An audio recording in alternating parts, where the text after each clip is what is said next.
নমস্কার বন্ধুরা, সুষমা কিচেন থেকে সবাইকে স্বাগত জানিয়ে আবার একটা ভিডিও নিয়ে তোমাদের সামনে চলে এসেছি। তা আজকে চলে এসেছি আবার মাছ ধরতে।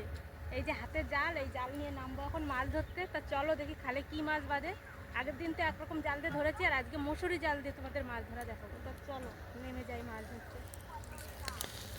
তা দেখুন বন্ধুরা, এইভাবে জালটা ছাকনা দিয়ে নিয়েছি। এবার পানাগুলো উঠিয়ে ফেলবো, দেখি কি মাছ আছে এতে।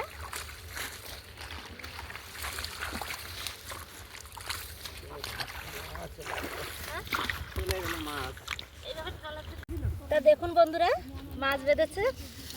দেখুন কত পুঁটি মাছ বেঁধেছে, কত সুন্দর লাগছে দেখতে। আর পুঁটি মাছগুলো সাইজ দেখুন কত বড় বড়। তা ভিডিওটা প্রথম থেকে শেষ পর্যন্ত দেখবে আর আমার সাথে থাকবে। তো বন্ধুরা, মাছ কেটে ধুয়ে রান্না করে তোমাদের সামনে নিয়ে এসেছি। তা দেখুন কি সুন্দর হয়েছে, জ্যান্ত মাছ দিয়ে আর গাছের লাউ আর আলু দিয়ে তরকারি। কত সুন্দর লাগছে দেখতে। আর যারা ফেসবুক থেকে দেখছো আমাকে লাইক কমেন্ট করবে, আর যারা ইউটিউব থেকে দেখছো আমাকে সাবস্ক্রাইব করে দেবে।